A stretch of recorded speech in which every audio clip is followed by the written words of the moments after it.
सम्माननीय धर्म प्रेमी भाइयों एवं भक्तिमती माता बहनों,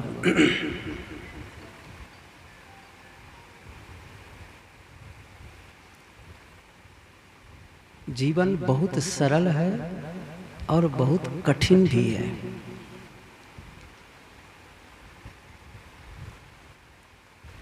यदि जीने का ढंग आ जाए तो बहुत सरल है, और जब जीने का ढंग नहीं होता है तो जीवन इतना कठिन हो जाता है कि लोग जीवन जीना ही नहीं चाहते। और आप लोग भी सुने होंगे ऐसे लोगों को संदेश जो लोग या तो फांसी लगा लिए या जहर खा लिए या और कोई उपाय कर लिए जीवन खत्म करने के लिए। क्या उनके लिए जीवन महत्वपूर्ण नहीं था? यदि उन्हें जीने का सही तरीका पता हो गया होता या वो ऐसा उपाय कर लेते तो क्या मौत को स्वयं बुलाने की आवश्यकता क्या थी? मौत तो अपने आप आती है, उसको बुलाने की क्या जरूरत है? यहाँ जितने लोग बैठे हैं ये कुछ ही दिन के बाद तो रहेंगे नहीं। गुरुदेव जी की पंक्ति है, इस जगती तल में जो जन्मा बैठा कौन यहाँ है, 100 के पहले वाले प्रायः कोई नहीं जहाँ है। 100 साल पुराना आदमी खोजना कठिन, कहीं कहीं मिलते हैं। और हम लोग आगे 100 साल तक रहेंगे? नहीं रहेंगे, सब मिट्टी के नीचे समा जाएंगे। तो मौत अपने आप आती है, उसको आमंत्रित क्यों करते हो? उसको आप बुलाते क्यों हो? इसलिए कभी कभी ऐसे ही सत्संग में कभी कुछ लोग होते हैं तो बातचीत के दौरान पूछना होता है, आप क्यों कमाते हैं? ये गुरुदेव जी पूछा करते थे। क्यों कमाते हैं? खाने के लिए। क्यों खाते हैं? जीने के लिए। क्यों जीते हैं? पता नहीं क्यों जीते हैं। तो एक आदमी था ऐसे ही बैठा हुआ, वो कहते हैं वो कहता है कि मर नहीं रहे इसलिए जी रहे हैं। सोचो सही, मर नहीं रहे इसलिए जी रहे हैं, इसका मतलब मौत के इंतजार में हैं आप। देखिए, न हमें जीने की इच्छा करनी है न हमें मरने की इच्छा करनी है। ये थोड़ी ऊंचाई की बात कह रहा हूँ। जीने की इच्छा इसलिए नहीं कर रही है क्योंकि देख लिया जीवन को, और लंबा समय जीऊं तो क्या हो जाएगा। किसी की 4 दिन की जिंदगी बड़ा काम देती है, किसी की 100 बरस की जिंदगी बेकाम होती है। थोड़ा जियो, अच्छा जियो, अपने लिए भी औरों के लिए भी। अपने लिए अच्छा करो, औरों के लिए अच्छा करो। 4 दिन कम जिए तो कम ही सही, लेकिन जब तक जिए मशाल बन करके जिए। ऐसा क्यों जीना, स्वयं दुखी और अशांत और आसपास के लोगों को दुख और तकलीफ में डालना कोई जीवन है? नादिर शाह एक संत के पास गए, कोई विद्वान रहा होगा, कहा मैंने एक पुस्तक में पढ़ी है कि ज़्यादा सोना नुकसानदायक है, क्या वो सही है? उन्होंने कहा देखो, पुस्तक में सारी बातें लिखी गई है कुछ लोगों को ध्यान में रख करके, लेकिन आपके लिए सही नहीं है। आप जितना ज़्यादा सो आपके लिए अच्छा है, या दुनिया के लिए अच्छा है, दुनिया के लिए अच्छा है। अच्छे लोग जागे तो ही ठीक है, और बुरे लोग सोए रहें तो ही ठीक है। नादिर शाह, जितना सोए अच्छा ही है ना, उतना सोए अच्छा ही है। इसीलिए ना कुंभकर्ण 6-6 महीना सोते थे, बहुत अच्छा रहा। सही है ना, बहुत अच्छा रहा, क्योंकि 6 महीने के बाद जब उठता था तो कितनों का भोजन कर लेता था, और वो रोज जागता तो पता नहीं कितना खा लेता वो। तो वो सही है वो। ये बात ख्याल आ गई। गुरु नानक देव कहीं भ्रमण में थे, तो एक गांव के लोग बहुत सज्जन, बढ़िया स्वागत किए और अच्छे प्रेमी लोग थे, उनके विचारों को भी सुने, सब कुछ अच्छा लगा। तो चलते समय, विदा के समय गुरु नानक ने कहा गांव वालों को कि सब उजड़ जाओ। क्या कहा? उजड़ जाओ। और कहकर चले गए। तो आगे गए और आगे कहे कि तो और भी गांव में विश्राम करना हुआ। वहाँ लोग बड़े विचित्र लोग थे, जैसा लगता है संतों के प्रति जैसे दुश्मनी थी। सेवा कुछ नहीं, उलझुल की बातें करना, बल्कि एक प्रकार से उपहास करना और गलत शब्दों का प्रयोग करना, ना कोई सम्मान ना कुछ नहीं, बल्कि एक अपमान वाला काम करने लग गए। तो चलने लगे तो कुछ लोग इकट्ठे रहे होंगे, उन लोगों से क्या कहा? बसे रहो, बस जाओ, बस जाओ। तो साथ में थे, तो जब आगे बढ़े तो कहा गुरुदेव बात समझ में नहीं आई। जो लोग आपकी सेवा में रहे, अच्छे लोग थे, उनको तो आपने क्या दिया? उजड़ जाओ कह दिए। और ये लोग तो बल्कि विचित्र व्यवहार किए, उदंडतापूर्ण व्यवहार किए। ऐसे लोगों का है कि बस जाओ, बस जाओ। तो ऐसा लगता है जो गलत किए उनको आशीर्वाद दिए और अच्छा किए उनके लिए आपने श्राप दे दिया। कहा नहीं, ऐसा नहीं है। पहले के लोग इतने अच्छे लोग थे, मैंने कहा उजड़ जाओ, मतलब यहाँ से चल करके जो अच्छाइयाँ हैं औरों को फैलाओ। और ये लोग कहीं बाहर जाएंगे तो गड़बड़ करेंगे, इसलिए कहा बसे रहो, कहीं जाने की जरूरत नहीं है। कहने का मतलब यह हुआ कि जीवन को खत्म करने की जरूरत नहीं है, ये बात आज चली थी, वो अपने आप आने वाली है। मैं एक सूत्र कभी कभी कहा करता हूँ कि जो मेहनत करके पाते हैं, परिश्रम करके जो अर्जित करके पाते हैं, उसे आप फसल कहते हैं, और जो अपने आप मिलता है ना, उसे खरपतवार कहते हैं। खेत में आप धान का बीज बोते हैं और उसी के लिए मेहनत करते हैं। घास का भी बोते हैं, घास का भी बीज बोते हैं, वो अपने आप, समझ रहे हैं ना? मेहनत करके जो पाते हैं वो फसल है, और अपने आप आए वह खरपतवार है। उससे कोई फायदा हो, अपने आप आने वाली चीजों से कोई फायदा नहीं है। मौत अपने आप आने वाली है, उससे हमारा कोई फायदा होने वाला नहीं है। फायदा किससे होगा? यदि हमने अपने जीवन को अर्जित किया है, जीवन को कमाया है, जीवन को परिश्रम से पाया है। मैं कल बताया था कि केवल जीवन का मिल जाना ही पर्याप्त नहीं है कि मनुष्य का शरीर मिल गया, ठीक है, पशु पक्षियों से भिन्न तो है ही हैं आप, लेकिन कई बार आप देखेंगे कि पशु पक्षियों से भी गलत करने वाला कोई है तो वो इंसान है। पशु कभी भी उतना नहीं बिगड़ सकता जितना आदमी बिगड़ जाता है, जितना आदमी बिगड़ जाता है। किसी ने बहुत सुंदर कहा कि ऐसा आदमी, ऐसा गधा आज तक नहीं देखा, ऐसा गधा आज तक नहीं देखा जो आदमी की तरह बोलता है, लेकिन ऐसा आदमी कई देखा है जो गधे की तरह बोलते हैं। बोलते हैं ना गधे की तरह, उनके शब्दों को सुनो तो लगता है गधा ही है ये। तो आदमी ऐसा गलत करता है। अच्छा, ये पता कब चल जाएगा? मैं बताता हूँ कैसे पता चल जाएगा। अच्छा, हम लोग क्या है, कोई देखेगा ना साधु, कोई देखेगा बड़ा जेंटिलमैन है, बड़ा सज्जन और सभ्य है।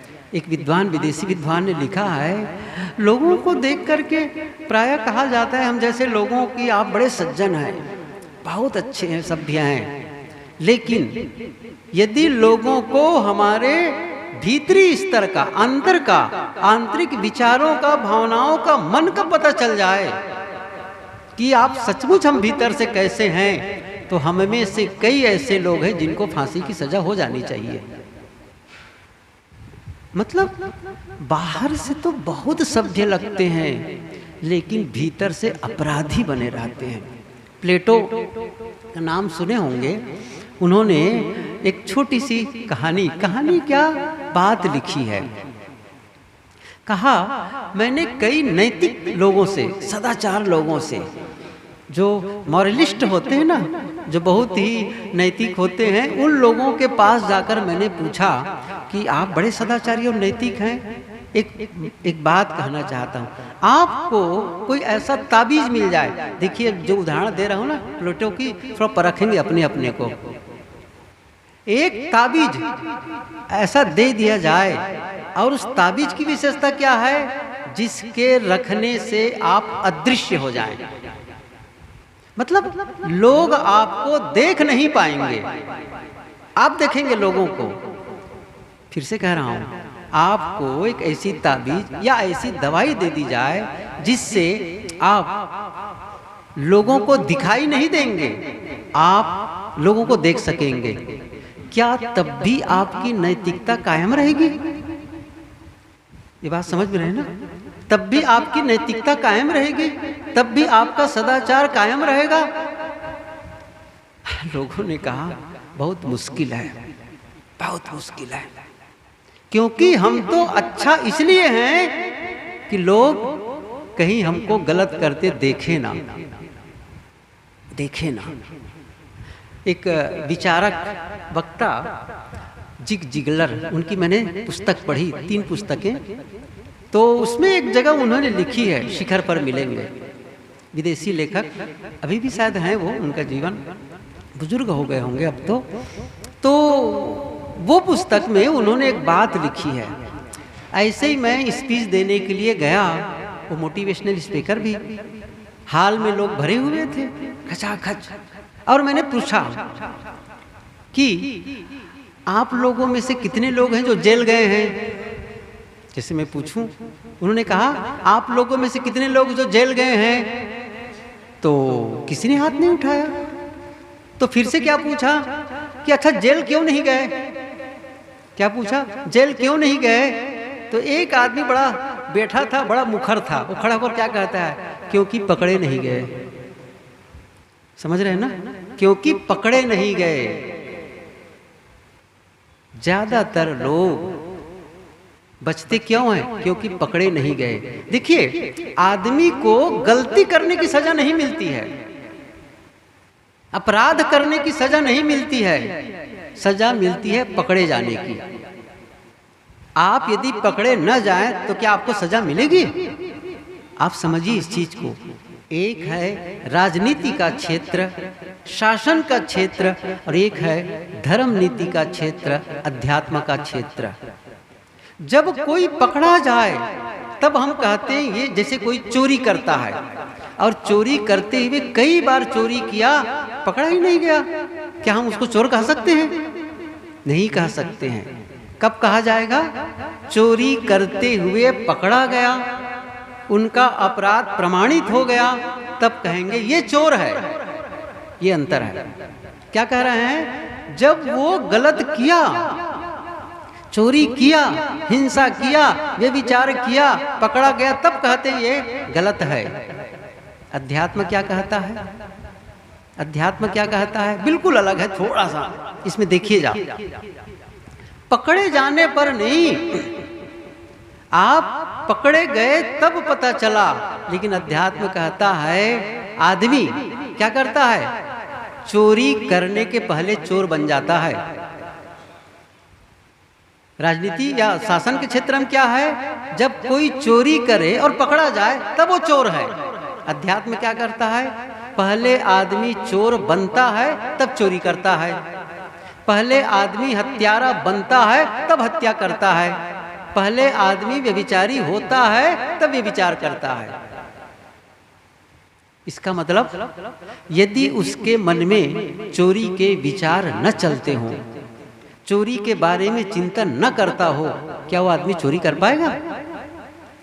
चोरी करने के पहले वो चोर बन जाता है, अर्थात उसके मन में चोरी के संबंध में बहुत सारे विचार आते हैं। अच्छा, ऐसे कैसे कोई आदमी मार सकता है किसी को? मैं बताऊं आपको, यदि चाकू और हथियार मिल जाए तो आप मार नहीं सकते किसी को। सरल नहीं है मारना।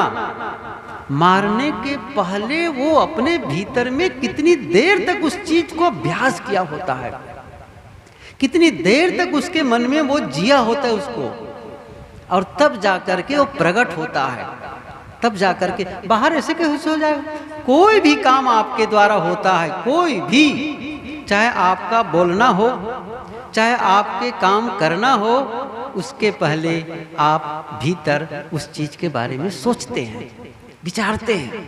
ये महात्मा बुद्ध की भी पंक्ति है, इसी बात को प्रमाणित करती है। मनो पुब्बक गमा धम्मा मनो सेठा मनोमया मन साचे पदुट्ठे न भासति वा करोति वा ततो नम दुख मनवेति चक्कम व बहतो पदम। उन्होंने कहा कि मन श्रेष्ठ है, मन पूर्वगामी है, कि मनोपुब्बक गमा धम्मा, मन पहले ही चलता है कर्म के। धम्मक मतलब धर्म होता है, लेकिन यहाँ का अर्थ है कर्म। कोई भी आप काम करते हैं, इसके पहले आप उसके संबंध में सोचते हैं, विचारते हैं।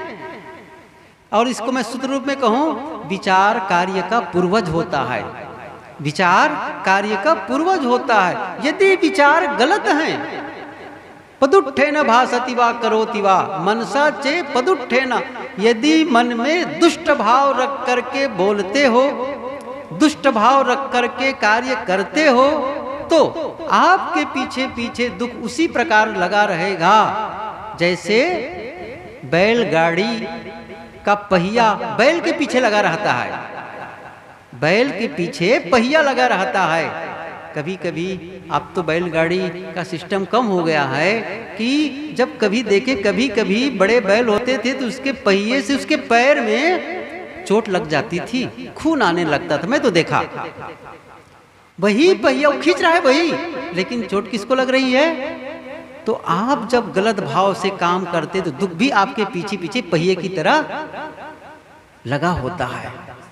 इसलिए विचार, तो आप यदि कोई गलत विचार कर रहा हो तो फिर वो चोरी का विचार किए बिना चोरी कर नहीं सकता, हिंसा के विचार किए बिना हिंसा कर ही नहीं सकता है। तो जब विचार चल रहा है उस समय वो चोर बन गया, बाद में चोरी किया। यदि आप वहां बदल दिए प्रारंभ में जहां से अंकुर फूटा, अंकुर भीतर ही तो फूटा ना, आप उस अंकुर को देखिए। आप पौधा लगाने के पहले आप क्या करते हैं? कोई भी बीज बोता है, यदि बीज में जो अंकुर आए, अंकुर को तोड़ दें, पौधा बनेगा? अंकुर को तोड़ दे, पौधा नहीं बनेगा। जो विचार पैदा हुआ है आपके भीतर में वो अंकुर है, यदि वहीं उसे खत्म कर दिया जाए। कोई आदमी शराब पीता है तो शराब के संबंध में उसके विचार आते हैं, तलब चढ़ती शराब पीऊं, और वहीं कहीं अंकुर को तोड़ दिया तब वही खत्म होगा। मैं कहा ना, लोग बाहर से काम करते हैं। हमारे धर्म के क्षेत्र में भी यही कहा जाता है, सदाचारी बनो, नैतिक बनो, झूठ मत बोलो, गाली मत दो। आप कब तक ऊपर से लेपन लगाओगे? कब तक लोगों को प्रतिबंधित करोगे? सदाचारी भला आदमी हो कैसे सकता है? पहले तो सद्विचार होना चाहिए ना। सही विचार करोगे तो सही कार्य होगा। आप ऊपर से देखिए, हमसे जो भी काम होता है, जो भी काम, वो हमारे भीतर का एडवर्टाइजमेंट है।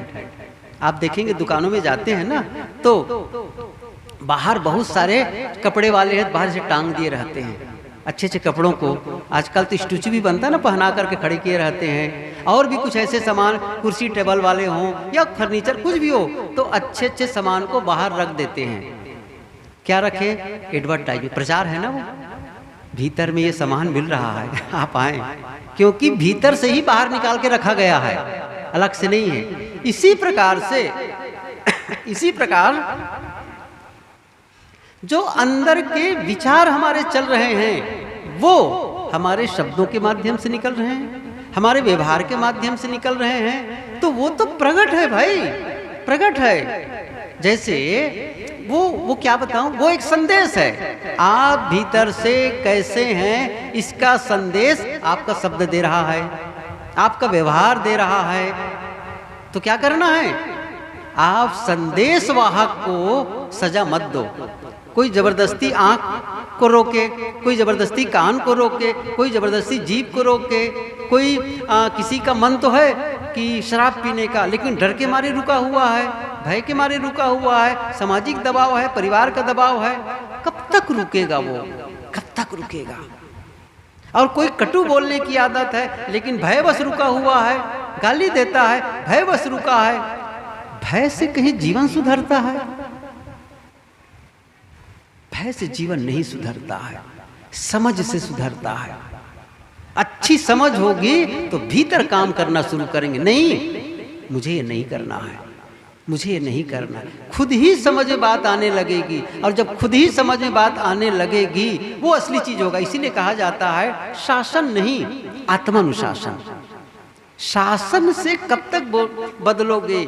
पुलिस पकड़ती है, चाहे चोर हो चाहे कोई अपराधी हो, डंडे से पीट पीट करके, जेल में ठूस करके क्या आदमी को बदला जा सकता है? क्या जेल में बंद कर देने से आदमी बदल जाता है? हत्यारा बदल जाता है? नहीं बदलता है। केवल सजा से बदलना होता तो लोग बदल जाते, बदल जाते। बदलता है भीतर के बदलने से। ऐसा विचार उसके भीतर जाए और ये उनको रियलाइज हो जाए, ये उन्हें महसूस हो जाए कि सचमुच मैं अपने जीवन को बर्बाद नहीं करूंगा। जिस दिन वो निर्णय लेगा अपने जीवन के विषय में कि मुझे अपने जीवन को बर्बाद नहीं करना है, हम लोग लेते ही नहीं है। सच बताऊं तो जिस दिन आदमी निर्णय ले ले अपने जीवन को बर्बाद होने से मैं बचाऊं, इसको अच्छी दिशा में लगाऊं, इसका उत्थान करूं, इसका कल्याण करूं, ये अपने और परहित के लिए लगाऊं इस चीज को, जीवन बदलेगा, बदलेगा। उससे गलत नहीं हो सकता, फिर नहीं हो सकता है। इसलिए आपको मैं कल से नहीं परसों से ही कह रहा हूं, अंतस परिवर्तन, शब्दों को नहीं, वो संदेश हैं। शब्द आपको निकल रहे, शब्द हैं, तो क्या है? संदेश है, संदेश। कई बार उदाहरण दिया, जैसे आपके घर नल लगे होते हैं, कहीं भी जब जहां हम हैं वहां पर घर में नल लगे हैं, नल के सामने नल के पास जाते हैं, टोटी खोलते हैं, पानी को हाथ में लेते हैं या फिर बर्तन में लेते हैं, और जो पानी बर्तन में इकट्ठा हुआ उसे देखकर क्या अंदाज लगाते हैं? ऐसा ही पानी टंकी में होगा। सही है ना? जो हम बर्तन में ही पानी लिए, यही पानी तो टंकी में होगा, यही है। इसी प्रकार से जो मेरे मुंह से शब्द निकल रहे हैं, जो आपके मुंह से शब्द निकल रहे हैं, इससे क्या अंदाज लगेगा? इससे अंदाज लगता है आपके अंतस में क्या है, क्योंकि जो पानी टंकी में होगा वही टोटी में आने वाला है, अलग नहीं है, वो वही आने वाला है। इसलिए क्या करना है? टोटी के पानी को कैसे बदलोगे जब तक कि टंकी का पानी ना बदल दो? टंकी के पानी को बदलेंगे तभी टोटी का पानी बदल सकता है। तो क्या करना है? आपके शब्द तब बदल सकते हैं जब आपके अंतस में बदलाव आ जाए। अब कोई चाहे कि अब इस प्रकार से गलत कर रहा हो और गलत परिणाम जीवन में आ रहा हो, क्या बताएं? क्या कहते हैं? ये मंत्र जप लो, ये पूजा कर लो, ये पाठ कर लो, ये माला जप लो, अमुक नदी में नहा के आ जाओ, अमुक देवी देवता की पूजा कर लो, बदलेगा जीवन? क्यों धोखे में जीवन को खोते हैं? इतनी सी बात समझना है। यदि दिल में गंदगी है तो ऊपर की पूजा क्या फायदा करने वाली है? जैसे वो पूजा क्या है बताऊं मैं? पूजा क्या है या तीर्थों में जाके नहाना क्या है बताऊं? जैसे आपका घर, आपके घर में अलमारी के नीचे या कहीं सामान रखे उसके बीच में कोई छिपकली या कोई चूहा जाके दब गया और मर गया, आपको पता नहीं है, क्योंकि अंदर में रोज तो झाड़ू लगाते नहीं है, और वो मर गया। 2-4 दिन के बाद में बदबू आने लगी, दुर्गंधी आने लगी। क्या हो गया, कहाँ से बदबू आ रही है? तो आप क्या बदबू, इधर देखे उधर देखे, सब पता ही नहीं चल रहा है। आपने क्या किया? अगरबत्ती लगा दिया। सही है ना? अगरबत्ती लगा दिया या फिर परफ्यूम छिड़क दिए, सेंट छिड़क दिए। और वो जो कचरा है ना, वो सड़ रहा है ना, उसको नहीं फेंके हैं, क्या होगा? ये बात समझ में आ रही ना?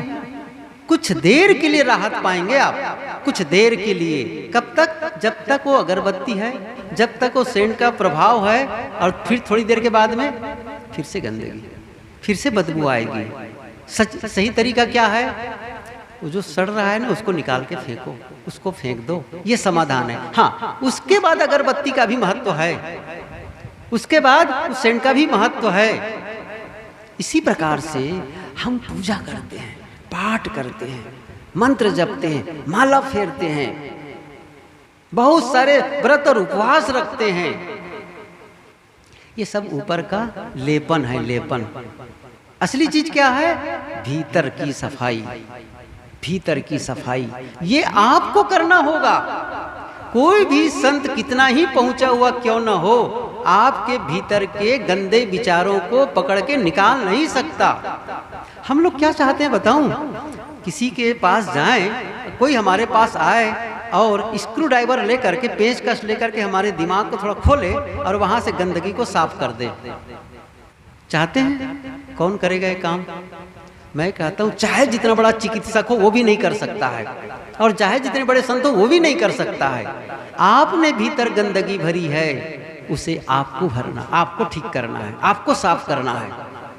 और वो जब तक साफ नहीं करेंगे, भाई ये भी है, आप खाएंगे, पिएंगे, गाड़ी मोटर से चलेंगे भी, अच्छे मकान में भी रहेंगे, सबसे बातचीत करेंगे, लेकिन आपके अंतस में कहीं न कहीं दबाव रहेगा। ऐसा लगेगा, ओफ, कुछ तो है कमी, कुछ तो असंतुष्टि है, कुछ तो भीतर है जो मुझे बेचैन कर रहा है।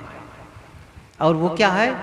बाहर नहीं, आपकी ही त्रुटिपूर्ण कार्य है, आपके ही कुछ ऐसे हैं, या तो संबंधों में गड़बड़ी है, या फिर आंतरिक कुछ गड़बड़ी है आपके व्यवहार में, और वो आपको कचोट रहा है। ऐसा जिए सुंदर सा जीवन, कि जीवन आपके लिए भी अच्छा हो, दूसरों के लिए भी अच्छा हो। दूसरों के लिए आदमी क्या करता है? जब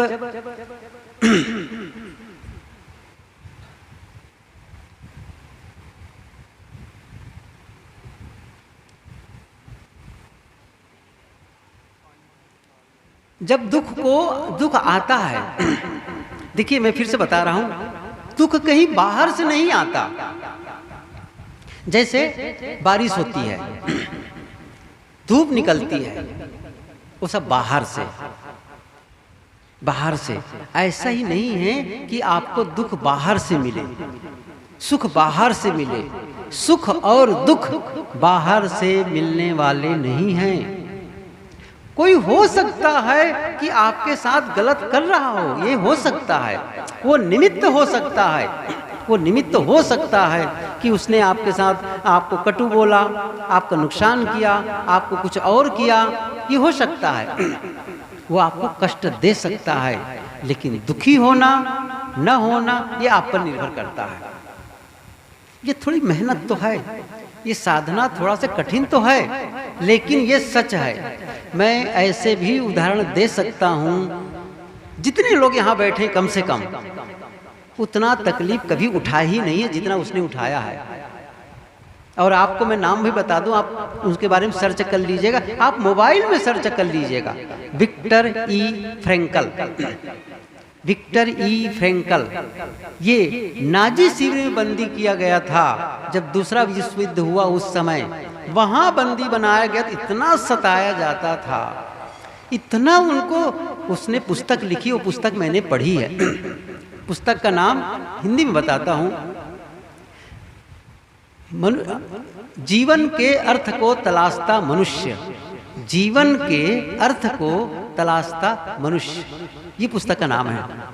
वो लेखक साधनाशील मनोचिकित्सक था, और इतना सताया गया, उनको ये भी पता नहीं कि हम जिंदा बचेंगे कि नहीं बचेंगे। उनके सामने परिवार के लोग मार दिए गए थे, और उनको भोजन कहाँ ठिकाने का मिलता था, उनको लाश उठाने के लिए, वो करने के लिए। ओफ, पढ़ा तो मैं समझ गया, पढ़ेंगे ना आप कभी तो आपको लगेगा, रोंगटे खड़े हो जाते हैं, आश्चर्य होता है वो आदमी कैसा जिंदा रहा। और वो आदमी बाहर निकल कर के सिद्धांत स्थापित किया, उद्दीपन और प्रतिक्रिया के बीच एक समय होता है चुनाव का।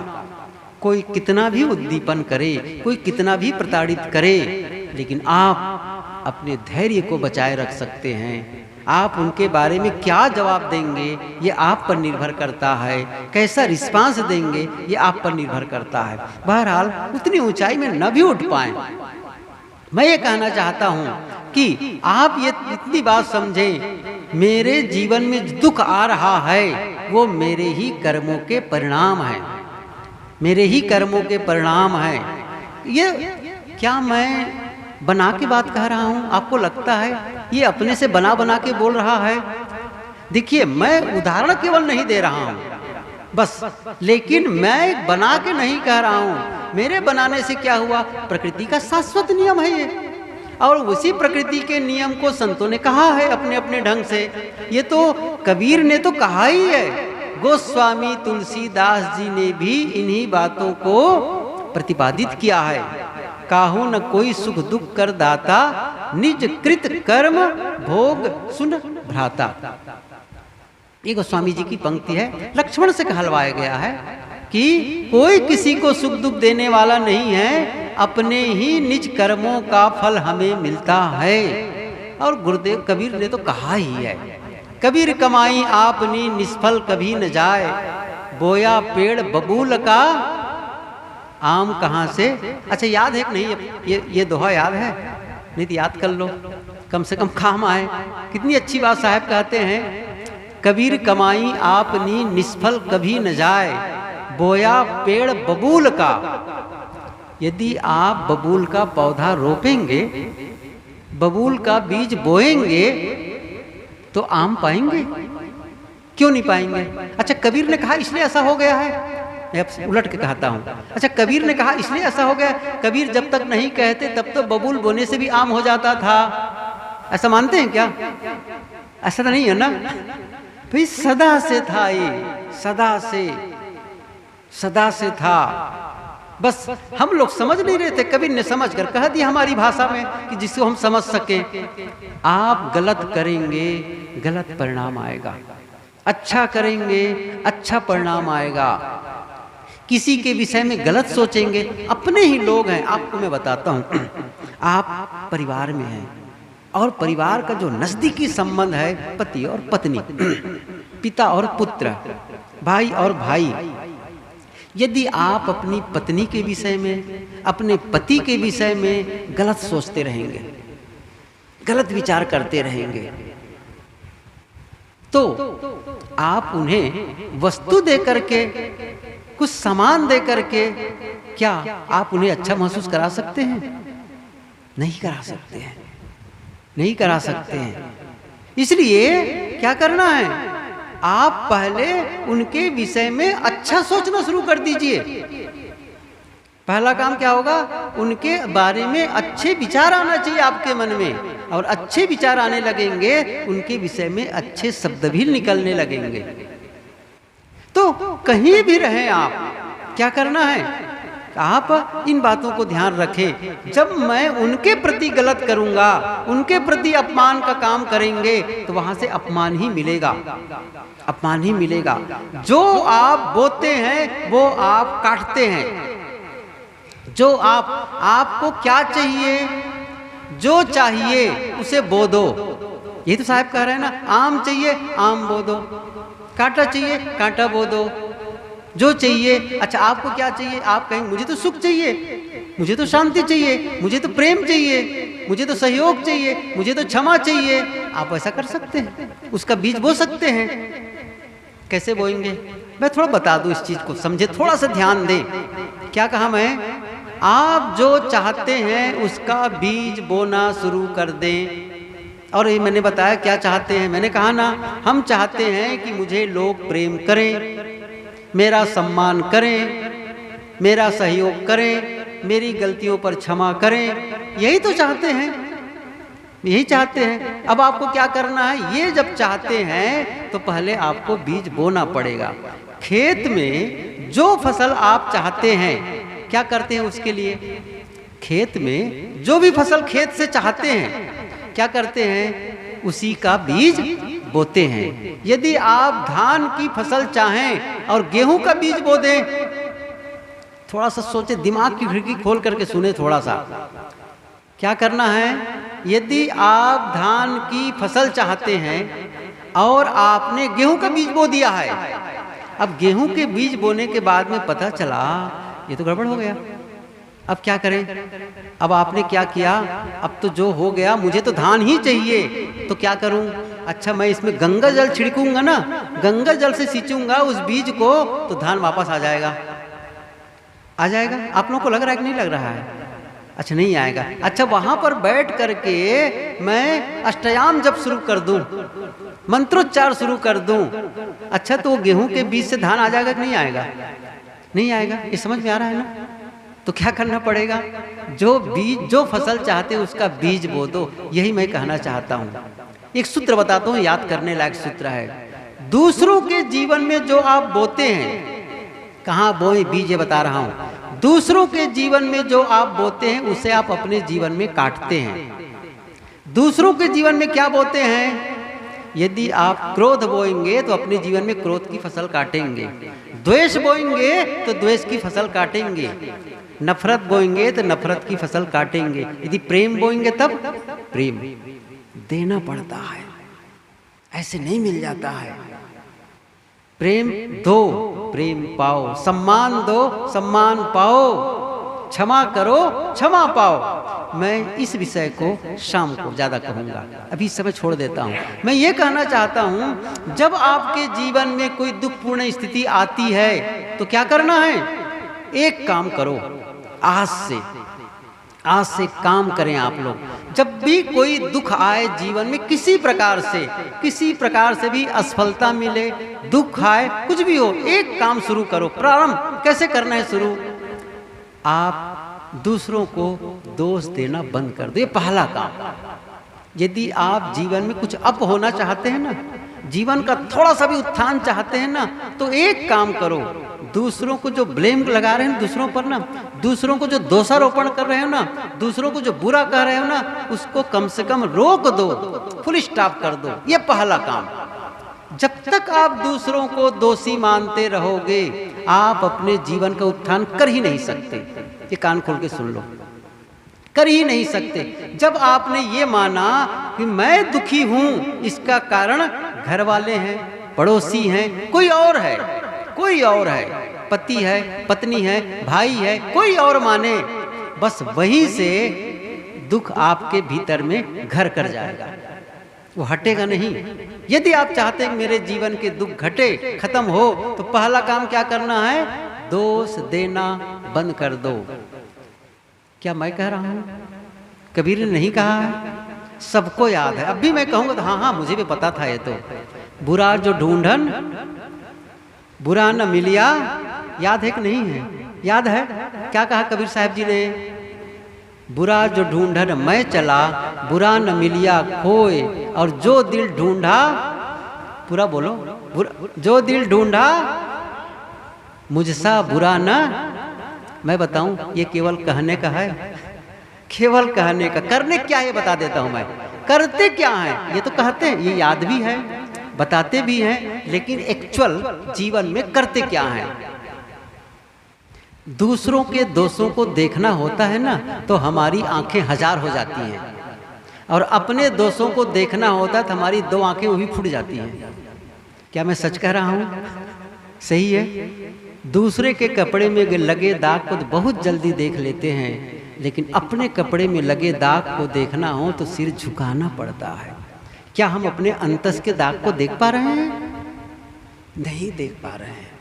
दूसरों के दोष, ये उंगली, ये महात्मा लोग उदाहरण देते हैं, ये जो उंगली किसी को उठाते हैं ना, एक उंगली आप दूसरे की ओर उठा रहे हो, ये जो 3 उंगलियां ना आपके दिल की ओर इशारा कर रहा है। पहले 3 बार अपनी ओर देख, 3 बार कोई अपनी बार देखेगा ना तो एक बार सामान्य कर ही नहीं सकता है, वो कर ही नहीं सकता है। लेकिन हम तो बस उसने गलती, सबकी गलती बताएंगे, उसके नाते दुखी। और जब कोई सामने नहीं दिखे, ये ऊपर वाला भी है ना, ये ऊपर वाला है ना, वहां दोष देना शुरू कर देंगे। कुछ देखो तो आप में भी दाग हो सकते हैं, आप में भी तो कमियां हो सकती। एक उदाहरण दूं, एक उदाहरण दूं, एक मेहमान आए एक घर में, जैसे आपके घर मेहमान आते हैं तो आए तो आप कहेंगे बैठिए, तो फिर क्या होता है, वो मेहमान जो आया था मेरे शरीर के चश्मा लगाया था, वो भी चश्मा लगाया था, तो स्वाभाविक रूप से आजकल पूछा जाता है ना, अच्छा गरम चल गई ठंडा पूछते हैं कि नहीं पूछते हैं?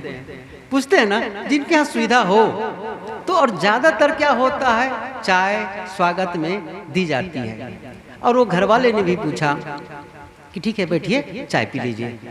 तो घर में अंदर गए किचन में, और गृहिणी से अपने जीवन साथी श्रीमती से कहा कि भाई चाय बना दो, मेहमान आए हैं। ठीक है, वो चाय बना देती और पुकारती चाय बन गई है ले जाओ, ऐसा होता है। तो वो जो घर वाला था गया, चाय उठाया ला करके दिया, और जैसे दिया तो जो मेहमान था उसने चाय को देखी ऐसे, और देख करके उठा और खिड़की के बाहर चाय को फेंक दी। उसने कहा घर वाले, अरे क्या हुआ भाई, मक्खी पड़ गई थी। उफ, ये कितना अच्छा नहीं लगता है ना, किसी मेहमान को चाय दो और उसमें मक्खी निकले तो घर वालों को कितना बेकार लगता है, क्या हो गया, कैसे ऐसे असावधानी हो गई। उसने कहा कोई बात नहीं, मैं दूसरी चाय लाता हूँ। उसने जाकर कहा जी देखो मक्खी लग गई थी, गिरी हुई थी, थोड़ा सावधानी से बनाओ। उसने कहा ठीक है, फिर बनाई चाय, फिर रही चाय, फिर लाया, फिर उसने फिर देखा तो फिर उठा के फेंक दिया। क्या हुआ भाई? उसने कहा मक्खी फिर गिर गई थी। उफ, वो तो बहुत परेशान हो गया और जाकर के वहाँ घर में कहा क्या हो गया ये? उसने कहा एक काम करते हैं, तू मत ले जाना चाय, मैं ले जाऊंगी। अब क्या कहा, मैं ले जाऊंगी, ऐसे नहीं बनेगा, इतनी सावधानी से चाय दे रही हूँ, कैसे हो सकता है। चाय बना करके खुद लाती है और मेहमान के सामने चाय सर्व करती है, और चाय को फिर से मेहमान देखता है और फिर से उसको उठा करके खिड़की, अरे रुकिए महाराज क्या बात है, कहीं चाय में मक्खी गिरी, रुको रुको रुको, चाय मुझे दो पहले।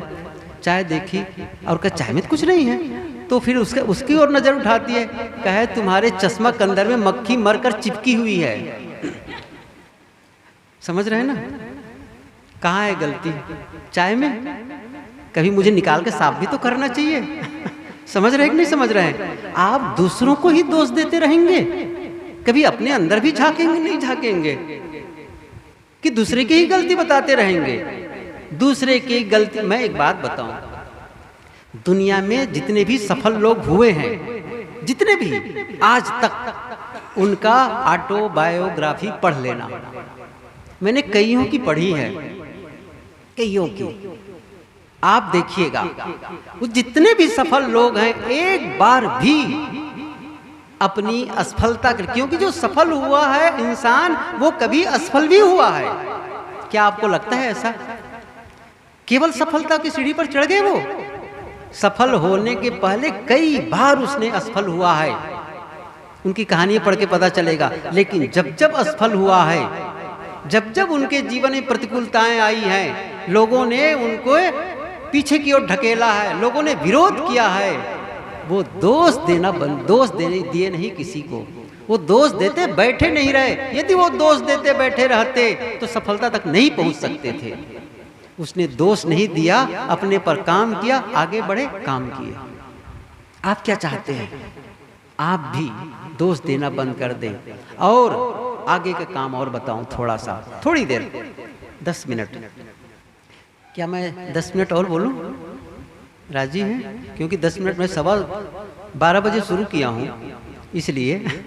तो हुआ क्या, हम लोग क्या करते हैं, जब हमसे हमारे जीवन में दुख आता है, असफलता मिलती है, कोई प्रॉब्लम आता है, तब क्या करते हैं?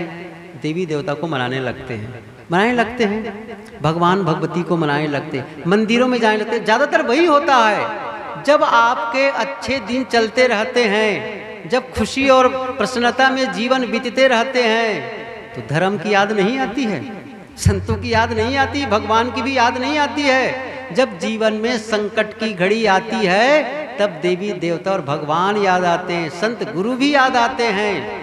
ये कबीर की पंक्ति तो याद करो, मैं कई बार कहा, कल से परसों से कह रहा हूँ, थोड़ा एक बार वाचन कर लेना सदगुरु कबीर को, आपके दिमाग की खिड़की खुल जाएगी। मैं उदाहरण दे रहा हूँ, कबीर साहब जी क्या कहते हैं, दुख में सुमिरन।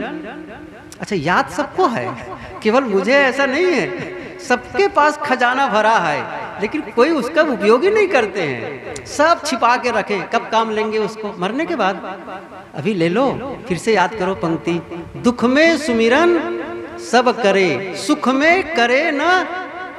सही कह रहे हैं कि नहीं कबीर? मुझे तो कह सकते हो गलत आप कह रहे हैं, कबीर साहब तो सही कह रहे हैं। क्या कह रहे हैं? दुख में सुमिरन सब करे, सुख में करे न कोई। अब क्या कह रहे हैं? आगे एक पंक्ति और महत्वपूर्ण है, जो सुख में सुमिरन करे तो दुख काहे होए। लेकिन दुख में, सुख के समय तो उछलते रहते हैं, काहे की याद करना है? मैं सफल हुआ, मैंने मेहनत से सफलता पाई है, मैंने मेहनत की है। सही है ना? आपने मेहनत की है तो दुख भी तो आपका ही है, फिर क्यों दूसरे को करे? फिर क्यों भगवान भगवती के पास जा रहे हो? आज एक बात कान खोल के सुन लो, आपके जीवन की जो गलतियां हैं और उसके नाते जो आपको गलत परिणाम मिल रहे हैं, उस गलत परिणाम को ठीक करने के लिए कोई देवी देवता और कोई भगवान भगवती आने वाला नहीं है। चाहे 1000 पूजा कर लो। मैं एक उदाहरण देता, आपको समझ में आ जाएगा। कैसे?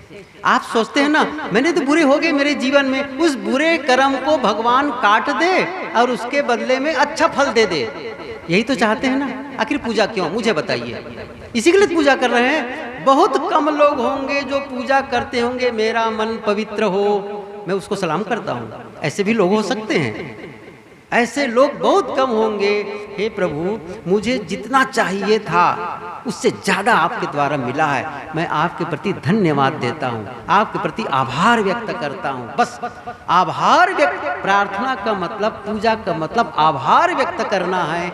लेकिन हम तो सब भिखमंगे हैं। जाके देख लो मंदिर में, बाहर में, मंदिर के बाहर भी भिखमंगे होते हैं और उससे बड़े भिखमंगे मंदिर के अंदर होते हैं। होते कि नहीं होते हैं? बाहर के भिखमंगे को 2-4 रुपये 10 रुपये दे दो, बड़ा संतोष है, और अंदर वाले को कितने लाख रुपये चाहिए?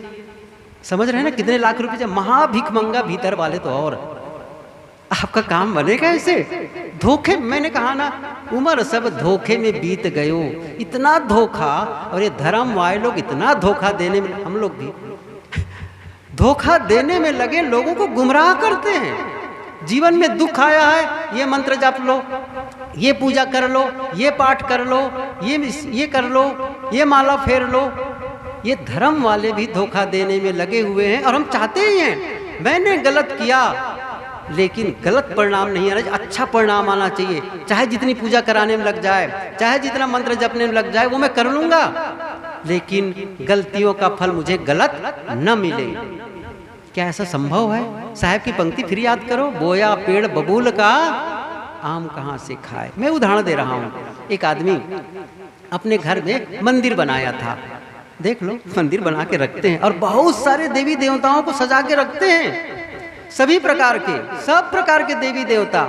एक संत ने पूछा, अरे सभी प्रकार के देवी देवताओं को क्यों रखे रहते हैं? एक से काम नहीं चलता है। ऐसा है ना, कभी जरूरत पड़े और जिस देवता को हम पूजा करें, कहीं वो छुट्टी में हो तो दूसरा भी काम करेगा ना भाई, दूसरा काम करेगा।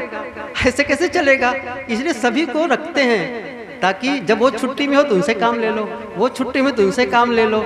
इस प्रकार सबको सजा के रखते हैं। तो वो आदमी क्या करता था, एक भगवान की मूर्ति रखा था और जा करके दोनों पति और पत्नी पूजा करते थे। रोज सुबह शाम पूजा करते थे। उनका एक छोटा बच्चा था 8-10 साल का। वो देखा करता था कि मम्मी पापा रोज पूजा करते हैं मंदिर के सामने खड़े होकर भगवान के पास जा कर के। उसने एक दिन मम्मी से पूछा, मम्मी भगवान की पूजा क्यों करते हो?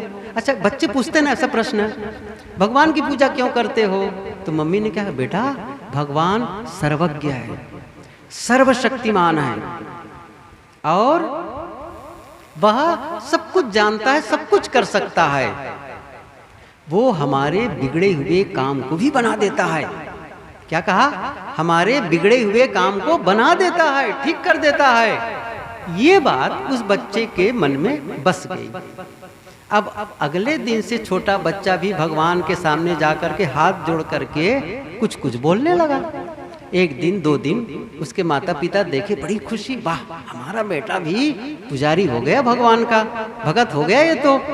एक दिन वो कुछ मंत्रोच्चार कर रहा था बेटा, तो माँ ने पूछा, बेटा तू क्या मंत्रोच्चार करता है? अच्छा भगवान से तू कुछ मांग रहा है क्या? मम्मी आपने ही कहा था ना भगवान बिगड़े काम को बना देता है। हाँ बना देता है।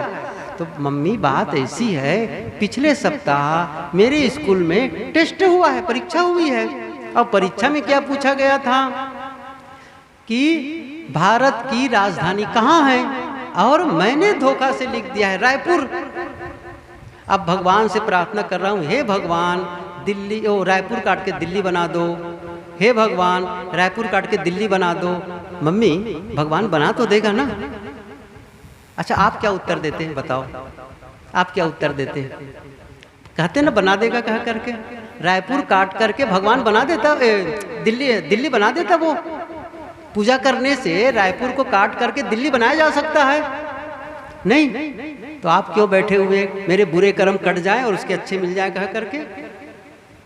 कोई नहीं देने वाला है आपको, आपके बुरे कर्म आपको मिलने ही हैं। कबीर साहब जी ने साफ कहा है कि तीरथ गए न उबरे जो कोट हीरा देहु दान। साहब सदगुरु कबीर ने कहा है, जो जिसने जीव घात ना कीजिए बहुर लेत वह कान, तीरथ गए न बाँचियो जो कोट हीरा देहु दान। जीव की हत्या करते हो और उसके लिए तीर्थ जाते हो घूमने के लिए, और दान दक्षिणा करते हो, और बछिए की पूंछ पकड़ते हो, तारने वाले कोई नहीं है। आपको अपने पाप कर्मों का फल भोगना पड़ेगा। जो गलत करोगे फल आपको मिलेगा ही। एक राजा था, 3 मंत्री थे। वो तीनों मंत्री को बुलाकर उन्होंने कहा एक काम करो, बड़े बड़े थैले ले लो, बड़े बड़े थैले, और जा करके इस समय बाग में बहुत अच्छे अच्छे फल लगे हैं, मीठे फल लगे हैं, जाओ ताजा सुंदर और मीठे फलों को थैले में भर के ले आओ। तीनों मंत्री गए। एक मंत्री ने बहुत मेहनत की और ताजे और मीठे और अच्छे फल संग्रहित किए, मेहनत करके थैले में भर लिए। दूसरे ने सोचा राजा साहब क्या सभी फलों को एक एक करके चेक करेंगे? ऐसे थोड़ी एक एक फल के परीक्षण करें कि कौन फीटा कैसा फल है। नहीं, वो क्या देखेंगे, थैले में फल भरे हुए हैं। और उसने क्या किया, जैसे तैसे फल, कहीं कच्चा, कहीं सड़ा, कहीं गिरा हुआ, कहीं गला हुआ, कहीं ताजा, कहीं मीठ, ऐसे ही सभी फलों का संग्रह करके बहुत कम मेहनत किया और वो थैले में भर लिया। तीसरे मंत्री ने क्या किया, थोड़ा कहानी थोड़ा ध्यान से सुनना, शायद हम लोगों की होगी कहानी है। तो तीसरे मंत्री ने क्या किया, उसने मेहनत की ही नहीं। उसने सोचा क्या राजा साहब थैला खोल के देखेंगे, ये सोचेंगे भरा है, बस भरा है, भरा होना चाहिए। उसने क्या किया, जो नीचे पत्तियां गिरी थी सूखी सूखी, जो घास फूस थे, सबको बटोरा और थैले में ठूस दिया। अगले दिन राजा ने कहा तीनों मंत्री को बुलाओ अपने अपने थैले के साथ में। तीनों आए। दूर से ही राजा ने देख कहा, देखो सुनो, तुम तीनों को 1 महीने की कारावास सजा दी जाती है और तीनों के लिए अलग अलग कमरे बने हुए, कोठरी बने हुए, तीनों को 1 महीना रहना है उस कमरे में, और खाने पीने के लिए जो अपने थैले में भर के लाए हो वही तुम्हारी व्यवस्था है। खाने के लिए क्या मिलेगा, जो अपने अपने थैले में भरकर लाए हो। कुछ समझ में आ रहा है ना? जो ताजा और मीठे फल लेकर के आया था, सुंदर सुंदर फल, उस मंत्री ने उन फलों को खा करके स्वस्थ और स्वस्थ हो गया। और दूसरे वाले ने जो कच्चा सड़ा गला कुछ मीठा वो भी खाया। वही तो खाएगा भाई जो रहेगा उसको। क्या किया, अंत तक के वो बीमार पड़ गया। मरा नहीं, बस मरा नहीं, लेकिन वो अंत में बीमार पड़ गया। अच्छा, तीसरे का क्या हुआ होगा? तीसरे का क्या हुआ होगा? आपने सच कहा, वो मर गया, मर गया। अच्छा, किसने मारा उसको? राजा ने। किसने मारा? उसके अपने। सही है, ये बात समझ में आ रही है ना? मेरा एक प्रश्न है, अब आप अपने हृदय रूपी थैले में, अंतःकरण रूपी थैले में क्या भरे, जरा टटोल लेना, टटोल लेना। कहीं ऐसा तो नहीं कि घास फूस है, ऐसा तो नहीं कि सड़ा गला फल है। यदि है तो उसको निकाल करके सुंदर और ताजे फल फलना, मतलब पवित्र कर्मों का संचय करना। कहीं गलत कर्म आपने भर लिया है उसको हटा देना, अच्छे कर्मों का संग्रह करना, वही काम आने वाला है। ये पूजा पाठ काम आने वाला नहीं है। कि आप सोचेंगे कोई आएगा, यमराज भी आपकी रक्षा नहीं कर सकता। अंतिम कहानी कहा कि मैं बंद करता हूं। यमराज भी आपका रक्षा नहीं कर सकता है, कोई नहीं कर सकता है, कोई नहीं कर सकता है, बल्कि आपके कर्म के अनुसार आपको फल मिलेंगे। हम लोग, मैंने कहा ना, हम लोग क्या करते हैं, गलत भी करते हैं और उसको काटना चाहते हैं। और ये सारे पूजा पाठ जो दिखावा है, ये सब उसी के लिए है। क्या? पाप काटने के लिए, केवल पाप काटने के लिए। पाप कभी कटता ही नहीं है, मैं सच बताता हूं। तो पाप कटता है पाप छोड़ने से। ये ध्यान दो, पाप कटता है पाप छोड़ने से और पाप के बदला पुण्य करने से, पुण्य करने से। ऐसे नहीं कट जाता है। एक लड़का था, विद्यालय में पढ़ता था, एक कमरा लेकर के रहा करता था। सुबह सुबह एक यमराज आ गया। अब यमराज आप समझ रहे हैं ना, बड़ी बड़ी मूछें, मोटा आदमी, जैसा चित्र में देखे होंगे। यमराज आ गया और कहा, बेटा आज तुम्हारा अंतिम दिन है, बस तुम्हें चलना है मेरे साथ में। लड़के ने कहा, लेकिन मैं तो तैयार नहीं हूँ। नहीं, चलना ही पड़ेगा। देखो सूची है, सूची जारी की है, इस सूची के अनुसार है और तुम्हारा ही पहला नंबर है। क्या कहा? उस सूची में तुम्हारा पहला नाम है और फिर बाकी सबको ले चलूंगा, पहले तुम्हारा नंबर है। लड़के ने सोचा कि अब तो बचना कठिन है, क्योंकि यमराज कुछ सूची लेकर, लिस्ट लेकर के आए हैं और मेरा नंबर पहले है। तो लड़के ने क्या किया, काम करते, ठीक है चलना तो वही है, तो क्या चलने के पहले चाय पी लें? मनुष्य की बुद्धि वही लगाते, यही सब करेंगे। क्या कहा? तो चाय पी ले फिर चलते हैं। यमराज ने कहा, ठीक है चाय हो जाए पहले। गया लड़का अंदर, चाय बनाया, किचन में गया और चाय बनाया और बढ़िया से चाय बनाया। और क्या किया, 2 कप तैयार किया। तो यमराज वाले जो कप था ना, उसमें नींद की गोली डाल दी। समझ रहे? नींद की गोली डाल दी और ले जा करके एक कप अपना, एक कप यमराज को दे दिया। यमराज जब पिया, जिसमें नींद की गोली भी मिली थी चाय में, और जब चाय जैसे पिया, कुछ देर में उसको खूब नींद आने लगी और यमराज सो गया। अब समझ रहे, खर्राटे लेगा ना, वो होता ना प्राय जिसका बड़ा पेट हो, मुंह से थोड़ा नाक भी बसती है, तो खर्राटे लेने लग गया। इतने में वो लड़का ने क्या किया, उस सूची को निकाला, कागज जो लिखा था सूची को, उसको काटा नाम को और सबसे नीचे रख दिया। पहला नंबर तो कब से नीचे रख दो भाई, तो पहले नंबर को काटा और सबसे नीचे लिख दिया। कुछ देर यमराज सोया रहा और उठा, खूब तृप्ति होकर के उठा। तब क्या कहता है कि बेटा आपने इतनी अच्छी सेवा की, इतनी अच्छी सेवा की, मैं बहुत खुश हूँ और इतना खुश हूँ कि अब ऊपर से नहीं, नीचे से शुरू करूँगा, नीचे से शुरू करूँगा। समझ रहे हैं ना? आपकी भी सूची उलट जाएगी। आप किसके धोखे में हैं? पहला काम है, गलत करो ही मत, पाप करो ही मत, और हो भी गए हैं पश्चाताप करो और अपने कदम को बदल दो, राह बदल दो, राह बदल दो। राह बने हैं, अच्छे रास्ते बने हैं, आप चलो तो सही।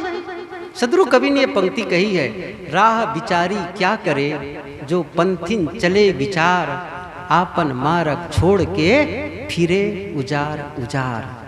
पंक्ति सुनो कबीर साहब की, क्या कह रहे हैं वो बीजक में, राह बिचारी क्या करे। समझ रहे हैं ना? पथ तो है, कबीर का भी पथ है, बुद्ध का भी पथ है, महावीर का भी पथ है, नानक का भी पथ है, सब लोगों ने बढ़िया पथ बनाया है। राम और कृष्ण का भी पथ बढ़िया है, चलो तो सही सही पथ पर। साहब क्या करें, राह बिचारी क्या करे, जो पंथिन चले विचार, आपन मार्ग छोड़ के रहे उजार उजार। रास्ता को छोड़ करके खाई खंदक में चलोगे तो कांटे तो गड़ेंगे ही, तकलीफ तो आएगी ही। अच्छे पथ पर चलने का संकल्प लो और जीवन को आगे बढ़ाओ। जीवन सुखमय होगा, आनंदमय होगा और आपके कर्म ही पूजा बन जाएंगे, आपकी मीठी वाणी ही पूजा बन जाएगी, आपके अच्छे विचार ही पूजा बन जाएंगे और आप इन हाथों से, इन पैरों से जो पवित्र काम करेंगे वही पूजा बन जाएगी। और बाहर की पूजा वो सेकेंडरी है, कोई करे, लेकिन जब तक जीवन नहीं बदलेगा वो पूजा सहयोगी नहीं होगी। आपका जीवन बदलता है तो पूजा भी सहयोगी हो जाती है, फिर ये संत भी सहयोगी हो जाते हैं, ये सदग्रंथ भी सहयोगी हो जाते हैं, ये उपदेश भी सहयोगी हो जाते हैं। लेकिन यदि आप जीवन में गंदगी को बचा करके रखेंगे सहयोगी नहीं होंगे।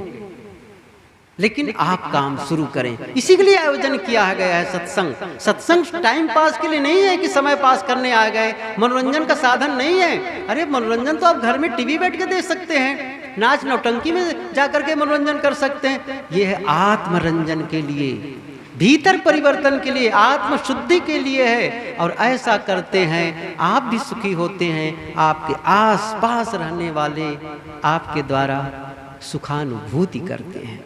मेरी शुभकामना है आप सभी इस पथ पर चलें, सतपथ पर चलें, अच्छे पथ पर चलें और अपने जीवन को सुखमय बनाएं।